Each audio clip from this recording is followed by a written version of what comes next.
My boyfriend was secretly dating my best friend. I secretly dated her dad. I'd been with Ethan for 2 years, and my best friend Chloe had been single that whole time. Or so I thought. Chloe would come over for wine nights and complain about dating apps while Ethan played video games in the other room. She'd ask me for advice about guys who ghosted her, and I'd comfort her saying she'd find someone amazing. She was at every birthday, every holiday dinner, every celebration we had as a couple. Ethan would barely talk to her, acting like she was just my annoying friend he had to tolerate. Looking back, that should have been the first sign since Ethan never shut up around anyone else. The discovery happened by accident when I came home early from a work trip. My flight got moved up 6 hours, but I didn't tell Ethan because I wanted to surprise him with his favorite takeout. I walked into our apartment and heard voices from the bedroom. Not just voices, but Chloe's specific laugh that she did when she was nervous. Then Ethan saying she looked better in my sundress than I did. I stood in the hallway listening to my best friend of 10 years, and my boyfriend of 2, discussing how I was too boring in bed, and that's why they had to find each other.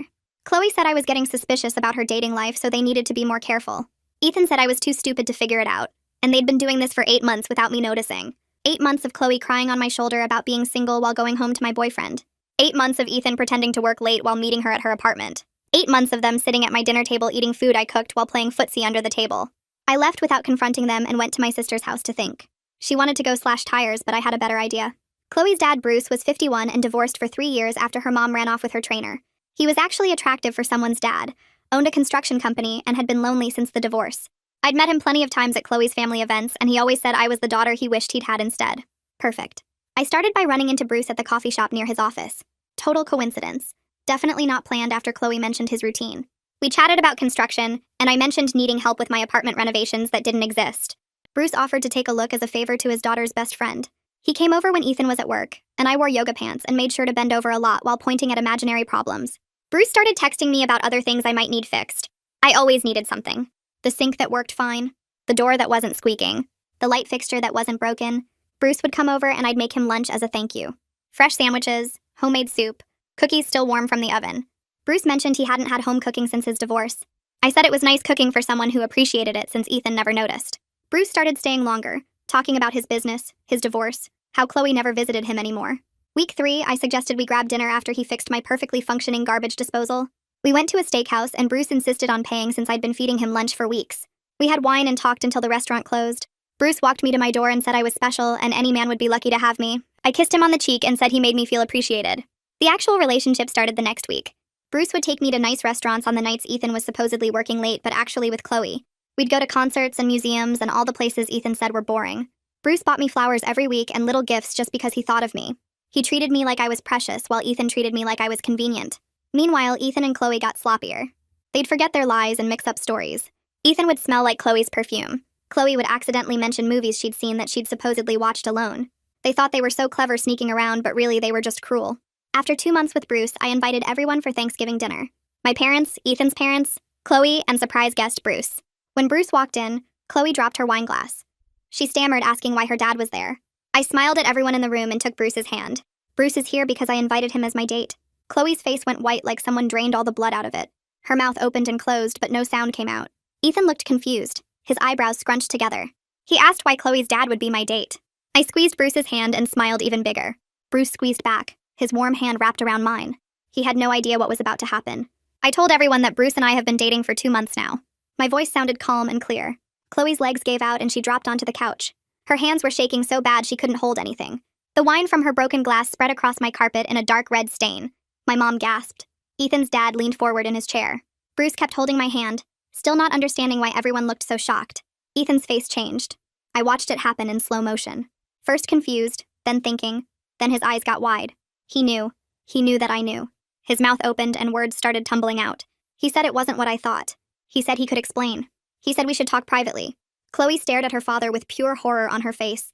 Her eyes were huge and filled with tears. My parents sat frozen on the love seat. Ethan's parents looked at each other, then at their son, trying to figure out what was happening. The turkey sat on the table getting cold. Nobody moved to eat. I let go of Bruce's hand and stood up straighter. I told everyone that Ethan and Chloe have been having an affair for 8 months. My voice didn't shake. I said I have proof. I came home early from a work trip and heard everything they said about me. Chloe started crying, big, ugly sobs that made her whole body shake. She begged me not to do this. She said we could talk about it later. She said please don't do this in front of everyone. But I was done protecting her feelings. I was done being the stupid one they laughed about. Bruce's hand went stiff in mine. He turned to look at me. His face had this confused, hurt expression like a dog that got kicked. He asked if that's why I approached him. His voice was quiet. I saw the exact moment he understood. His daughter had betrayed me, and maybe I had used him to get back at her. Ethan's mother stood up fast. Her chair scraped against the floor. She demanded to know if this was true. Her voice was sharp and angry. Ethan started talking fast, saying no, saying it was a misunderstanding, saying I was being crazy. But Chloe was sobbing too hard to back up his lies. Her face was buried in her hands and her shoulders shook. The front door opened and my sister walked in. She was late like always. She looked around the room and I watched her take it all in. Chloe crying on the couch, Ethan standing there looking guilty, Bruce's hurt face, my parents' shocked expressions. She walked straight over to me and stood next to me. She crossed her arms and glared at Ethan. Bruce pulled his hand away from mine. The loss of his warmth felt like a punch. He turned to face Chloe. He asked her directly if she'd been sleeping with my boyfriend. His voice shook. I'd never heard Bruce sound like that before. Betrayed, disappointed, hurt. Chloe couldn't even look at him. She kept her face buried in her hands. That was answer enough. Bruce's whole face seemed to collapse. The strong construction company owner who always stood tall looked like someone had knocked the air out of him. He took a step toward Chloe, then stopped. His hands hung at his sides. I started talking again. I told everyone exactly what I heard that day. How Ethan said I looked worse in my sundress than Chloe did. How they talked about me being too boring in bed. How Chloe said I was getting suspicious and they needed to be more careful. How Ethan called me too stupid to figure it out. My dad's face got red. My mom started crying quietly. Ethan's parents turned to look at their son with fury in their eyes. Ethan's dad stood up and pointed at Ethan. He told him this was unacceptable. Ethan's mom looked like she wanted to slap him. Ethan tried to defend himself. He said I was boring. He said I was distant. He said I didn't pay attention to him. He said that's why he had to find someone else. My sister cut him off before he could say more. She asked if being bored gave him the right to lie to my face for 8 months. Her voice was loud and angry. She asked if being bored meant he could mock me with my best friend. Bruce stood up suddenly. The movement was so fast it made everyone look at him. He walked toward the kitchen. I could hear him breathing hard, like he couldn't get enough air. Chloe jumped up from the couch and followed her father. She was still crying. She kept saying, "Dad, Dad, please." Bruce stood by the sink with his back to everyone. His shoulders were tight. Chloe reached for him, but he pulled away. She started trying to explain. She said she didn't mean for it to happen. She said she fell in love. She said she never wanted to hurt anyone. Bruce turned around and looked at his daughter. He told her he was ashamed of her. His voice broke on the word ashamed. He said he couldn't believe she would betray someone who loved her like family. He said I had been nothing but good to her for 10 years. The pain in his voice made my stomach twist. I realized right then that I had hurt him deeply by using him this way. He was a good man who didn't deserve to be a tool in my revenge plan. Ethan's mother stood up so fast her chair tipped backward. She pointed at Ethan and her voice came out sharp. She told him to pack his things and get out of this apartment. She said they didn't raise him to be this cruel. Ethan's father nodded and said this behavior was unacceptable. Ethan looked at his mother with wide eyes. He started to say something, but she cut him off. She said she was ashamed and disappointed. Ethan turned to look at Chloe on the couch. Chloe had her face in her hands and wasn't looking at anyone. She was still crying. Ethan stepped toward her, but she didn't move. He called her name, but she didn't respond. Bruce was still in the kitchen, and I could hear him breathing hard. Ethan's father walked over and grabbed his son's arm. He told him to go pack a bag right now. Ethan pulled his arm away and said we should all calm down. My dad stood up and told Ethan to do what his parents said. The room felt too small with everyone standing. My mom came over and put her arms around me. She hugged me tight and said she was proud of me. She said I was brave for standing up for myself. Her words should have felt good, but they didn't. I felt empty inside. Like I'd won something but lost more. My sister stood next to me with her arms crossed. She glared at Ethan the whole time. Bruce walked back from the kitchen. His face looked different. Older somehow. Tired. He stopped a few feet away from me and just looked at me. His eyes had this hurt in them that made my chest tight. He asked me quietly if any of our time together was real. His voice cracked on the word real. Everyone in the room went silent. Even Chloe stopped crying for a second. I tried to find the right words. I told him it started as revenge. I admitted that. But I said it became real. I said my feelings for him were genuine now. I said I cared about him. Bruce shook his head slowly. He looked down at the floor. He said he needed time to think. He said he needed to figure out if he could trust anything between us. He turned and walked toward the door. Chloe jumped up from the couch. She called out to him. She said, "Dad, please wait." But Bruce didn't stop. He didn't even look at her. He just opened the door and left.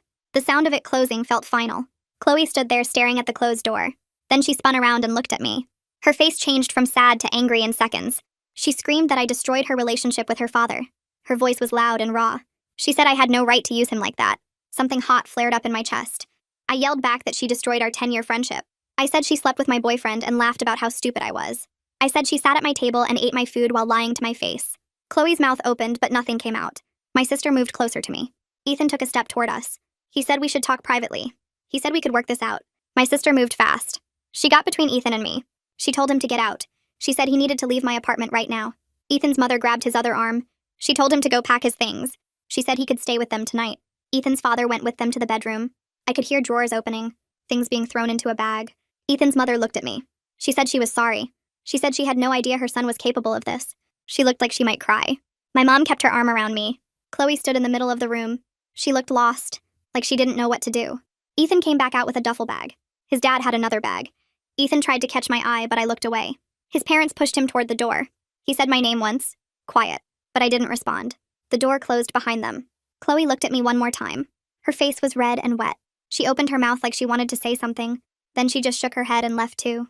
The apartment got quiet. Just me, my parents, and my sister. My legs felt weak. I sat down on the couch where Chloe had been sitting. The wine stain on the carpet looked dark. My mom sat next to me. My dad stood near the kitchen. My sister locked the door. Then it all hit me at once. The revenge didn't feel good. It felt hollow. I started crying. Not pretty crying. Ugly sobbing that shook my whole body.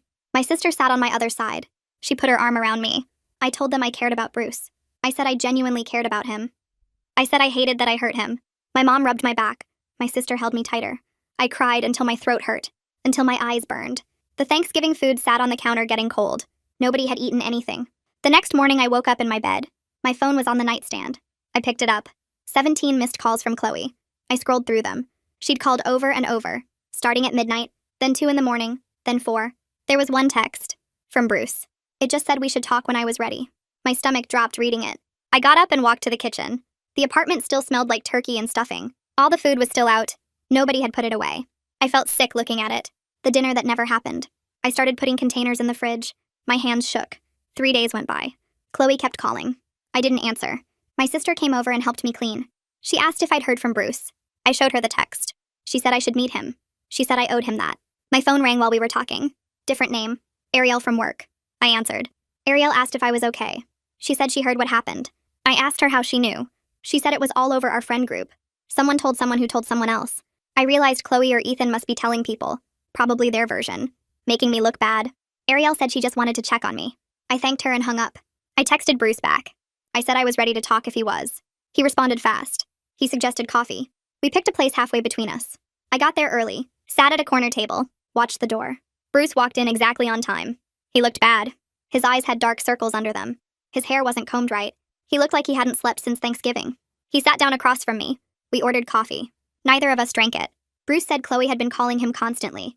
He said she kept trying to explain, trying to apologize. He said he couldn't even look at her right now. His voice was flat, empty. I didn't know what to say. Bruce leaned forward. He looked right at me. He asked me directly why I chose him for revenge. The question hung in the air. I could have lied, but I didn't. I told him the truth. I said I engineered our first meeting. I said the apartment repairs were fake. I said I wore yoga pants on purpose. I said I made him lunch to keep him coming back. Bruce listened. His jaw got tight. His hands gripped his coffee cup. I watched him process everything. Every dinner, every concert, every time I kissed him. He was seeing it all through new eyes. Seeing the manipulation, the calculation, the revenge. I said I didn't set out to hurt him. I said the first meeting was planned and the repairs were fake. But somewhere between his 3rd visit and our 10th dinner, I stopped thinking about revenge. I stopped counting how many times I made him laugh, or how many stories he told me about his business. Bruce stared at his coffee cup. He asked when I knew it changed. I told him it was the concert. The one where he sang along badly to every song and didn't care who heard him. He looked happy. Free. I realized I wanted to keep seeing that look on his face. Bruce's mouth got tight. He said Chloe showed up at his house 2 nights after Thanksgiving. She was crying so hard she could barely talk. She kept saying she fell in love with Ethan and didn't mean to hurt anyone. Bruce told me he sat there listening to his daughter make excuses and felt sick. He said loving someone doesn't make cruelty okay. He said betraying your best friend for 8 months while crying on her shoulder isn't love. Chloe tried to explain that she and Ethan connected, that they understood each other. Bruce said he told her she needed to take responsibility for choosing to hurt me every single day for 8 months. Chloe left his house and hasn't called him since. I asked Bruce if there was any chance for us. Any way to start over without all the revenge and lies hanging over everything. Bruce looked at me for a long time. He said he didn't know. He said every time he thought about us now, he wondered what was real and what was strategy. He said he needed time to figure out if he could trust me. My chest felt tight hearing that. I realized I might lose him because of how this started. I left the coffee shop feeling worse than when I arrived. 3 days later, my phone rang. Unknown number. I almost didn't answer, but something made me pick up. The voice said his name was Lucas, Ethan's best friend. I remembered him from a few parties. Lucas said he needed to talk to me. He said he had no idea about the affair. All those times he covered for Ethan saying he was working late or helping Lucas move furniture were lies. Lucas said Ethan told him everything after Thanksgiving.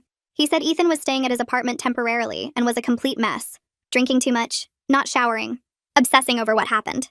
Lucas said he felt terrible for unknowingly helping Ethan cheat. I told Lucas it wasn't his fault. Lucas said Ethan kept talking about how stupid he was, how he threw away 2 years for someone who didn't even really care about him. I didn't feel sorry for Ethan. I hung up and checked my email. New message from Chloe. Long paragraphs. I started reading. She wrote about how the affair started. How she and Ethan were both at my birthday party last year, and how they ended up talking in the kitchen while I was opening presents. How Ethan said he felt unappreciated. How Chloe said she felt invisible. How they kept texting after that night. I deleted the email before finishing. Her excuses didn't change anything. 8 months of lies. 8 months of them laughing at me. 8 months of her sitting on my couch pretending to be my friend. My sister came over that weekend to help me pack Ethan's stuff. His clothes still hung in the closet. His toothbrush sat by the sink. His books filled half the bookshelf. We started pulling everything out. My sister found a shoebox in the back of his drawer. Inside were hotel receipts. Dozens of them. Different hotels, different dates. All from the past 8 months. My sister kept digging. She found a phone I'd never seen before. A cheap burner phone. She turned it on. Messages between Ethan and Chloe. Hundreds of them. Planning when to meet. Talking about how to avoid getting caught. Making fun of things I said. My sister looked at me. She said the proof of how elaborate their lies were should make me feel less guilty about Bruce. She was right. They didn't just betray me. They built an entire secret life. My phone buzzed later that night. Text from Bruce. He said he'd been thinking about us constantly. He said he wanted to try having an honest conversation without Thanksgiving hanging over us. He suggested meeting at a park. Neutral ground. Somewhere we could walk and talk. I agreed. We picked a time for the next day. I got to the park early. Walked around the pond. Watched ducks swimming. Bruce showed up exactly on time. We started walking. Neither of us talked at first. Finally, Bruce said he couldn't stop thinking about me. He said he missed our conversations. Missed hearing about my day.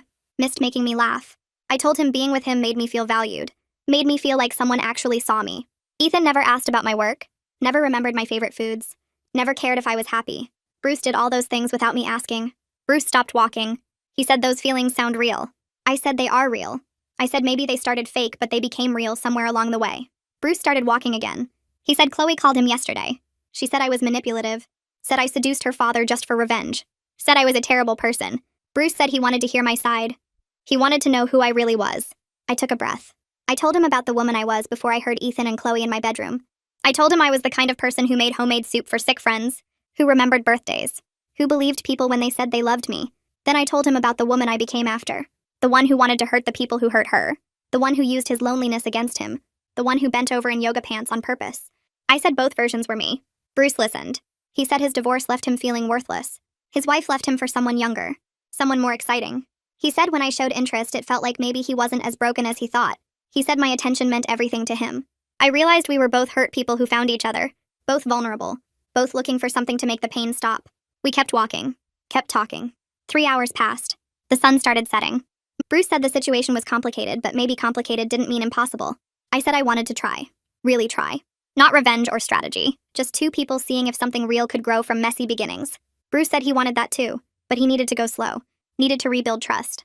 I told him slow was okay. Slow was better than nothing. We walked back to his truck in silence. Bruce opened my door. Helped me in. Drove me home without the radio on. At my apartment door, he turned to face me. He said he needed time to think. Time to figure out if what we had was real or just revenge wrapped in pretty dates. I nodded. My throat felt tight. Bruce touched my cheek once. Then he left. I went inside. Sat on the couch where Ethan used to play video games. The apartment felt different now. Empty in a new way. Not just because Ethan was gone, but because I might lose Bruce too. My phone buzzed. Text from my sister asking how it went. I told her Bruce wanted space. She said that was probably smart even though it sucked. I agreed. The next 3 days passed slowly. Work felt strange. Normal tasks seemed pointless. I kept checking my phone. No messages from Bruce. Plenty from blocked numbers that were probably Ethan. I deleted them without looking. Friday night, someone knocked on my door. Hard. Repeated. I looked through the peephole. Ethan stood there swaying. His shirt was wrinkled, hair messy. He knocked again. I opened the door with the chain still on. He stank like whiskey. His eyes were red. He started talking fast, saying he made a mistake. A huge mistake. He loved me. Always loved me. Chloe meant nothing. Just a stupid fling. He wanted to come home. Wanted to fix everything. I stared at him. This man I spent 2 years with. Who called me boring and stupid to my best friend. Who spent 8 months lying to my face. He reached for the door, tried to push it open. The chain held. I told him no. He said please. Said he lost everything. Lost his job. Lost his apartment. Had nowhere to go. I said that wasn't my problem. He said I was being cruel. I laughed. Actually laughed. Told him Cruel was mocking me in my own bedroom. Cruel was 8 months of lies. Cruel was making me cook dinner while he played footsie with Chloe under my table. Ethan started crying, real tears running down his face. He said he was sorry. So sorry. He made a terrible mistake. I said his mistake lasted 8 months. That's not a mistake. That's a choice. He kept begging, getting louder. I pulled out my phone, called Lucas. He answered on the second ring. I told him to come get Ethan. He was drunk at my door. Lucas said he'd be right there, 10 minutes tops. Ethan heard me. Started yelling that he didn't need Lucas. Didn't need anyone. Just needed me to forgive him. I closed the door, locked it. Ethan kept knocking, kept talking through the door, saying he changed. He was different now. He understood what he lost. I sat on the couch, listened to him ramble. 15 minutes later, Lucas knocked. Different knock, calmer. I opened the door. Lucas stood there looking embarrassed. Ethan was slumped against the wall. Lucas grabbed Ethan's arm, pulled him up. Ethan tried to shake him off. Lucas held firm. He looked at me, said he was sorry. Again, he didn't know about the affair until Thanksgiving. Didn't know Ethan was lying about work. I told him it wasn't his fault. Lucas nodded. Then he said something else. Said Ethan lost his job 3 weeks ago. Called in sick too many times. Always on days he was meeting Chloe. The company fired him for excessive absences. I felt something cold settle in my chest. Good. There were consequences. Real ones. Lucas dragged Ethan toward the stairs. Ethan looked back at me. His face was a mess. Tears and snot. He said he loved me. I closed the door. The next morning, my mom called. Asked if I wanted to come for dinner. Just family? I said yes. Showed up at 6. My dad hugged me at the door. Mom had made pot roast, my favorite. We sat at the table. Made small talk about work. About my sister's new job. About their neighbor's annoying dog. Then Mom asked about Bruce. Her voice was gentle, careful. She said they were worried. Worried I was getting hurt again. I set down my fork. Told them Bruce was a good man. A really good man. He got caught in my revenge plan. He didn't deserve that. I was trying to give him space. Let him decide what he wanted. Dad asked if I wanted Bruce to choose me. I said yes. More than I expected to. Mom reached across the table. Squeezed my hand. Said sometimes good things come from messy situations. Sometimes we have to work through the mess to find what's real. I nodded. Dad said Bruce seemed like a decent guy at Thanksgiving. Before everything exploded. Said he saw how Bruce looked at me. Like I mattered. I felt tears start. Pushed them back. Mom said they'd support whatever I decided. Whatever happened with Bruce. They just wanted me to be happy. Actually happy. Not settling for someone who treated me like I was convenient. We finished dinner. I helped with dishes. Drove home feeling lighter. Less alone. Monday morning, I got a message on social media. From someone named Jerome. Chloe's uncle. I remembered him from family events. Tall guy. Always told bad jokes. The message said he heard what happened. Wanted me to know Chloe's behavior didn't represent their family. They raised her better than that. He said Bruce was devastated. Really struggling. But Chloe was starting to understand what she did. Starting to see the weight of it. I stared at the message. Didn't know what to say back. Jerome added that he always liked me. Thought I was good for Chloe. Kept her grounded. He was sorry she threw that away. I typed a simple thank you. Sent it. Put my phone away. I folded the letter back into its envelope. Put it in the drawer of my nightstand. Under some old receipts and a random phone charger. Not throwing it away felt important somehow. Like keeping proof that she at least tried to own what she did. My sister came over that evening with Chinese takeout. We ate on the couch while some reality show played in the background. She asked if I'd heard from Chloe. I told her about the letter. She set down her chopsticks. Asked if I was going to respond. I said no. She nodded. Said I didn't owe Chloe anything. Not forgiveness, not acknowledgement, not even a reply. She said some people think forgiveness is required to move on, but that's garbage. Sometimes the healthiest thing is to just let people sit with what they did. I asked if that made me a bad person. She looked at me like I was crazy. Said absolutely not. Said Chloe betrayed 10 years of friendship and laughed about how stupid I was. Said that deserves consequences. Real ones. Not just a nice letter where she feels better about herself. We finished eating. She stayed until midnight, talking about nothing important. Her new job, our parents, the neighbor who plays music too loud. Normal stuff. It felt good. Like I could be a regular person again instead of someone constantly thinking about betrayal and revenge. 3 days later, Bruce texted. Asked if we could meet for coffee. I stared at the message for 10 minutes before responding. We agreed on Thursday afternoon. Same coffee shop where we'd first run into each other. Or where I'd staged running into him. The irony wasn't lost on me. I got there early, ordered my usual, sat at a table by the window. Bruce walked in exactly on time. He looked better than at the park. Less tired. His shoulders weren't as tense. He got his coffee and sat across from me. We made small talk for a minute. Weather, traffic, nothing real. Then Bruce set down his cup. Said he'd been spending time with Chloe. Trying to work through everything. My stomach twisted, but I kept my face neutral. He said she was genuinely sorry. Really struggling with what she did. I wanted to say she should struggle. That she earned every bit of guilt. But I just nodded. Bruce continued. Said they'd had some hard conversations. Really hard. About the affair. About me. About why she made the choices she made. He looked older talking about it. tired in a way that went deeper than lack of sleep. Bruce said Chloe admitted something during one of their talks. Said the affair made her feel powerful, desired. Like she was winning some competition she didn't even know she was in. She never thought about the real damage. Never considered that I was an actual person with feelings. Just saw me as an obstacle between her and what she wanted. Bruce's voice got rough saying this. He looked out the window. Said he was disappointed in her. More than disappointed. He didn't know he'd raised someone capable of that kind of cruelty. I felt something crack in my chest. Not for Chloe. For Bruce. Because he was trying so hard to love his daughter while hating what she'd done. He said their relationship would never be the same. He'd forgive her eventually because she was his daughter. But trust was gone. Maybe forever. The easy closeness they used to have was dead. I reached across the table, touched his hand. He looked at me. His eyes were wet. I pulled my hand back. This felt too intimate for what we were now. Whatever that was. I asked the question I'd been avoiding. Asked if he'd decided what he wanted. Regarding us. Bruce took a long breath. Said he'd been thinking about nothing else for weeks. He cared about me. Really cared. But he worried we were built on a foundation that couldn't support anything real. Revenge and manipulation. Lies and strategy. He didn't know if we could ever trust each other completely. Didn't know if every moment together would be tainted by how we started. I wanted to argue. To say we could move past it. But he was right. I'd seduced him on purpose. Calculated every move. Used his loneliness against him. That doesn't just disappear because I caught feelings later. Bruce said he didn't want to lose me completely. Didn't want to throw away what we'd built even if the foundation was cracked. But he needed time. Needed to figure out if we could be something healthy. I nodded. My throat felt tight. Bruce suggested we try being friends first. No romance, no pressure. Just rebuilding trust slowly, getting to know each other without all the weight of secrets and revenge. I agreed. Said if we were meant to be together, we needed to start from honesty. Not from the calculated seduction that began everything. Bruce smiled a little. Said he'd like that. We finished our coffee. Made plans to meet again next week. Same time. Same place. He hugged me before leaving. It felt different from before. Less charged. More careful. Like we were both afraid of breaking something fragile. The next month passed slowly. Bruce and I met every Thursday for coffee. We talked about everything. His business, my work, our therapy sessions, the ways we were both trying to heal from different wounds. The conversations felt genuine in a way they hadn't before. When I wasn't performing. When he wasn't being seduced. We were just two people trying to figure out if we actually liked each other. I told him about my childhood. My parents. My sister. Things I'd never shared during our dates because I'd been too focused on making him fall for me. Bruce talked about his divorce. Really talked about it. Not the surface version he'd mentioned before. He said his ex-wife leaving destroyed his confidence.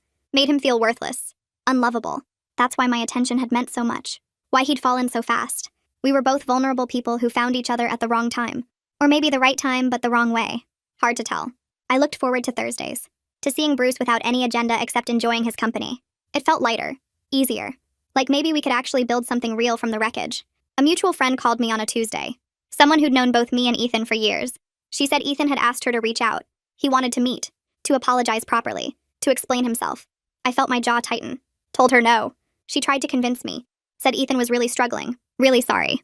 I cut her off. Said I didn't need Ethan's apology to move forward. That him feeling better about himself wasn't my responsibility. He should focus on becoming a better person for his own sake. Not for mine. She went quiet. Then said she understood.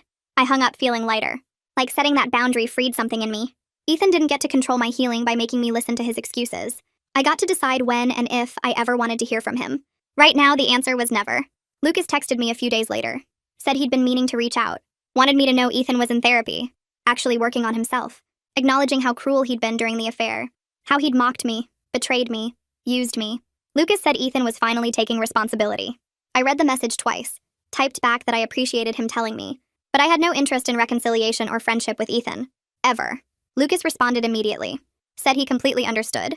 Just wanted me to know Ethan was trying to change. I put my phone down. Part of me was glad Ethan was getting help. The other part didn't care. His healing was separate from mine.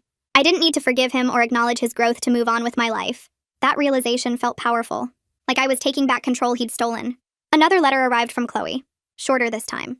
Just one page. She said she was moving to a different city. Needed to start over. Give everyone space to heal without constant reminders. She wrote that she hoped someday I could forgive her. But she understood if that never happened. She wasn't asking for anything.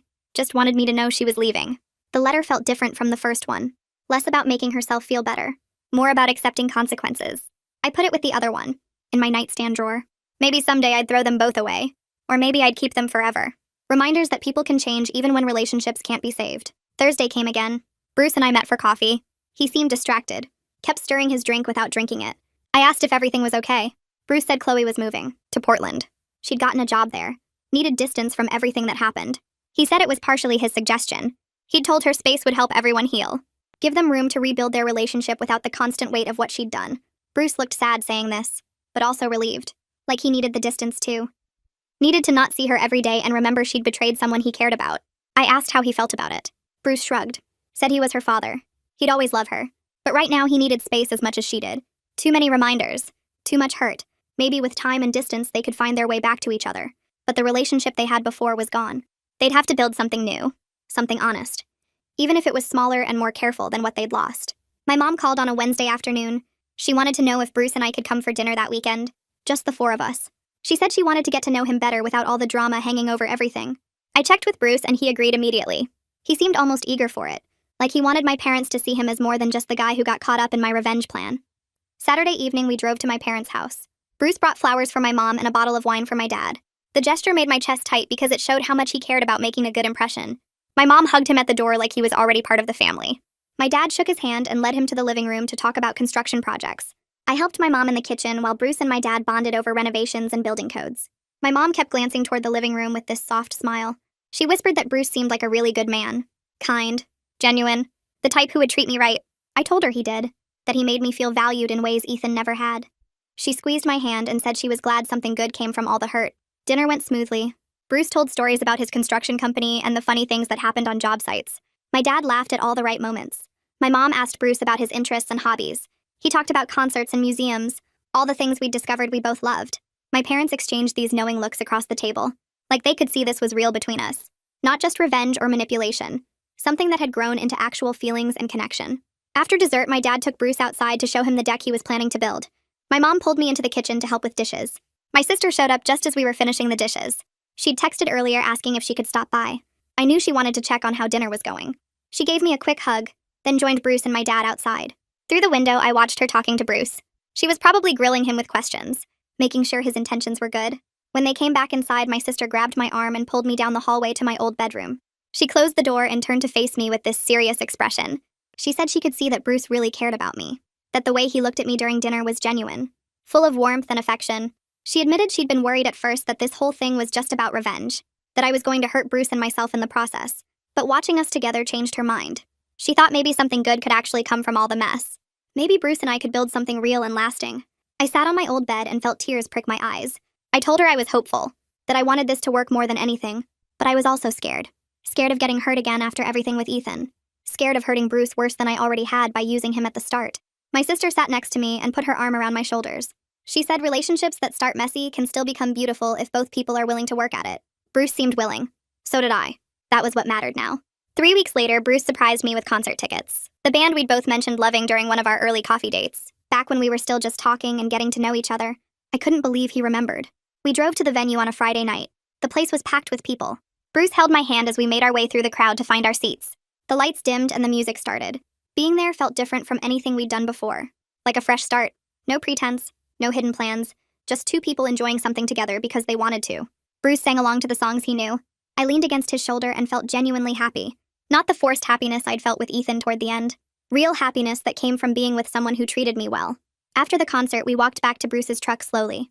Neither of us wanted the night to end. Bruce stopped under a streetlight and took my hand in both of his. He said he was ready to try dating again. For real this time. With complete honesty between us. No more questions about how we started or why. Just moving forward together. I felt my throat get tight with emotion. I told him I wanted that too. But I was scared of messing it up. I cared about him so much. More than I'd expected to when this all started. The thought of losing him because I made mistakes or hurt him again made my chest ache. Bruce pulled me closer and said we'd figure it out together. That's what people do when they care about each other. They work through the hard stuff instead of running away.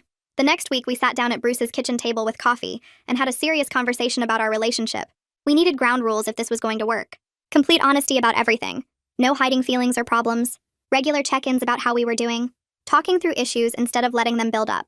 Bruce said trust had to be rebuilt through actions, not just words. He needed to see consistency from me. Proof that I was committed to this for real. I agreed completely. I told him I'd be open about everything. My therapy sessions, my feelings about Ethan and Chloe, any doubts or fears I had. Bruce promised the same. He'd tell me when something bothered him instead of staying quiet and letting it fester. We shook hands across the table like we were making a business deal. Then we both laughed because it felt ridiculous to be so formal about a relationship. But we both knew we needed this. Clear expectations and boundaries. I decided it was time to introduce Bruce to my work friends properly. Not as a secret I was hiding, but as my actual boyfriend.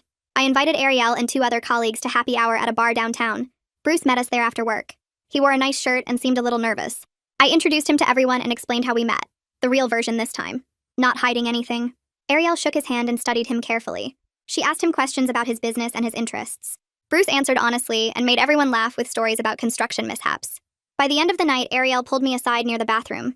She said Bruce clearly treated me well. She could see it in how he looked at me and listened when I talked. She approved completely. Said I deserved someone who made me happy after everything I'd been through. The validation from my friends made me feel lighter. Like I was finally building a life I could be proud of instead of hiding parts of it. Bruce invited me to a work event at his construction company. A barbecue for all his employees and their families. He introduced me as his girlfriend to everyone we met. The pride in his voice made me feel special. Like he was genuinely happy to have me there. Several of his employees mentioned they'd never seen him this happy since his divorce. One older guy said Bruce had been pretty closed off for years. Focused only on work? Never talking about his personal life. But lately he'd been different. Smiling more. Taking time off. Actually enjoying life again. The comments made me realize we were building something real. Something that other people could see and recognize as genuine. 4 months after Thanksgiving, my phone rang with an unknown number. I almost didn't answer, but something made me pick up. Ethan's mother's voice came through the line. She apologized immediately for calling. Said she'd been meaning to reach out for months. She wanted me to know how sorry she was for her son's behavior. How he'd treated me was unacceptable. She and Ethan's father had cut him off financially until he proved he was actually changing. They'd made him move out and get his own place. Find a new job. Start therapy. She said they hoped I could find happiness after everything. I thanked her for calling. Told her I appreciated her reaching out. But I'd moved on completely. Found someone who treated me the way I deserved. She sounded relieved to hear that. Said she was glad I was doing well. After we hung up, I felt nothing about Ethan. No anger, no hurt, just complete indifference. He was part of my past. Bruce was my present and hopefully my future. An email from Chloe appeared in my inbox one morning. The subject line said sorry. I stared at it for a full minute before opening it. The message was brief. She said she was in therapy working on herself. Really examining why she'd done what she did. She wrote that she was genuinely happy I found someone who treated me well. Jerome had shared a photo of Bruce and me together at some family event. Seeing us happy had made her realize she'd made peace with everything. She wasn't asking for forgiveness or friendship. Just wanted me to know she was trying to become a better person. I closed the email without responding. Maybe someday I'd feel ready to acknowledge her attempts at redemption. But not today. Today I was focused on moving forward with Bruce. Bruce and I had our first real fight on a random Tuesday evening. We were at his house making dinner together. I asked him about something that had been bothering me. How he sometimes avoided difficult conversations. Changed the subject when things got uncomfortable. Bruce got defensive immediately. Said I was being too pushy. Too demanding. I pushed back saying communication was one of our ground rules. We couldn't avoid hard topics just because they were uncomfortable. The argument escalated. Voices raised. Both of us frustrated. Then Bruce stopped mid-sentence. Took a deep breath. Said we were doing exactly what we promised not to do. Shutting down instead of talking through it. We sat at the kitchen table and actually discussed the issue. Bruce admitted he had a habit of avoiding conflict from his marriage. His ex-wife had been explosive during arguments, so he'd learned to just stay quiet. I explained I needed him to tell me when something bothered him, even if it was hard. We worked through it by actually communicating. No yelling, no walking away. Just honest conversation until we understood each other. After we'd resolved everything, I felt almost proud. We'd fought and fixed it in a healthy way. That felt like proof we were building something that could last. My therapist's office had those leather chairs that made squeaking noises every time I shifted positions. I sat there picking at my cuticles while trying to explain the guilt that kept me up at night. She asked me to describe what specifically made me feel guilty about Bruce. I told her it was the way his face looked when he realized I'd used him. The hurt in his eyes when he pulled his hand away from mine at Thanksgiving. The fact that I'd engineered our first meeting and manipulated every interaction until it became real. She wrote something in her notebook and asked if I regretted dating him at all. I said no, because somewhere between the fake repairs and the real dinners I'd fallen for him completely. She pointed out that Bruce was still with me despite knowing the truth. That he'd chosen to stay and work through it. That maybe I needed to forgive myself the same way he was learning to forgive me. I scheduled another appointment and drove to Bruce's house afterward. He was in his garage organizing tools when I arrived. I stood in the doorway watching him for a moment before speaking. I told him I'd just come from therapy, and we'd talked about the guilt I carried. Bruce put down the wrench he was holding and turned to face me. I asked him directly if he still hurt when he thought about how we started. He was quiet for a long moment before admitting that yes, sometimes it still stung. Knowing I'd approached him with a plan instead of genuine interest. But then he said something that made my chest tight. He told me he'd decided to focus on who we were now instead of dwelling on how we began. That every relationship starts somewhere, and ours just had a messier origin story than most. He said what mattered was that we were both choosing each other now with full honesty and clear eyes. I moved closer to him and took his oil-stained hands in mine. I told him I was choosing him too, and I'd spend however long it took proving that my feelings were real. Bruce invited me for dinner at his house the following week. He cooked steaks on his grill while I made a salad in his kitchen. We moved around each other easily like we'd done this 100 times before. The evening felt calm and domestic in a way that made me realize how much had changed since Thanksgiving. We ate at his dining room table with candles lit between us. Bruce poured wine and we talked about work and my parents and his latest construction project. Normal couple things that felt significant because they were so ordinary. After dinner, we moved to his couch and Bruce turned the TV on, but neither of us really watched it. He pulled me close against his side and I fit there perfectly. We sat in comfortable silence for a while before Bruce shifted to look at me directly. His expression was serious and my heart started beating faster. He told me he needed to say something and he wanted me to really hear it. I nodded and waited.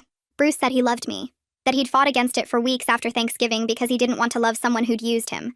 But he couldn't help it. He loved the way I laughed at his terrible jokes, the way I listened when he talked about his business problems, the way I made him feel like he mattered. He loved me despite the messy beginning and he needed me to know that. I felt tears building in my eyes as I told him I loved him too. That I'd been scared to say it first because I didn't think I deserved it after what I'd done. But I loved him completely and genuinely. Bruce kissed me and it felt different from all our other kisses. It felt like a promise. We stayed up late talking about everything. I admitted that our beginning was wrong and messy and I wished I could go back and meet him differently. Bruce said he understood, but we couldn't change the past. All we could do was build something real and honest moving forward. He said what we had now was worth fighting for, regardless of how it started. I fell asleep on his couch that night with his arm around me, feeling more secure than I had in months. 6 months after Thanksgiving, my apartment looked completely different. I'd redecorated and gotten rid of everything that reminded me of Ethan.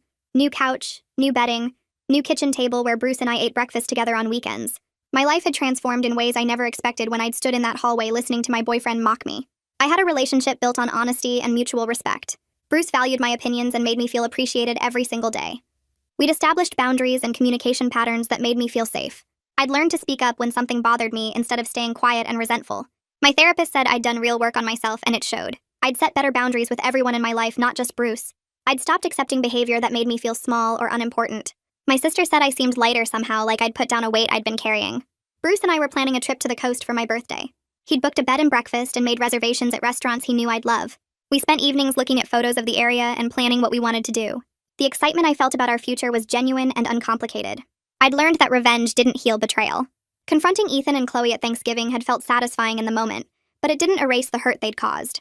What actually helped was building a life I was proud of with someone who treated me well. Bruce made me coffee every morning and kissed my forehead before leaving for work. He texted me throughout the day just to check in. He listened when I talked about my problems and offered actual solutions instead of dismissing my concerns. The contrast between him and Ethan was stark, and made me grateful every day that I'd discovered the affair. My parents had Bruce over for dinner regularly now, and my dad actually liked talking to him about construction and business. My mom said she could see how happy I was, and that's all she wanted for me. I'd stopped checking Ethan's social media months ago because I genuinely didn't care what he was doing. That indifference felt like the real victory. I stopped at the coffee shop near my office on a random Tuesday morning. The line was long and I was scrolling through my phone when someone said my name. Jerome stood behind me holding a briefcase and smiling warmly. I hadn't seen him since before Thanksgiving and felt awkward for a second. He asked how I was doing and seemed genuinely interested in the answer. We ordered our coffees and Jerome suggested we sit for a minute if I had time. I texted work that I'd be a few minutes late and joined him at a small table. Jerome started by saying he'd heard about everything that happened. He wanted me to know that Chloe was doing better now. She'd been in therapy for months and was really working on herself. He said she'd moved to a different city to give everyone space and was building a new life there. Jerome mentioned she'd sent him a photo recently and she looked healthier and more at peace. Then he brought up Bruce. He said he'd seen Bruce at a family gathering a few weeks ago, and he seemed happier than Jerome had seen him in years. Really genuinely happy in a way he hadn't been since before his divorce. Jerome said whatever Bruce and I had together was clearly good for him. I felt relief hearing that other people could see how real our relationship was. Jerome finished his coffee and stood to leave. He told me he was glad things had worked out, and that sometimes life takes unexpected turns that end up being exactly what we needed. After he left, I sat there thinking about everything that had happened. The path to Bruce had been complicated and messy and morally questionable.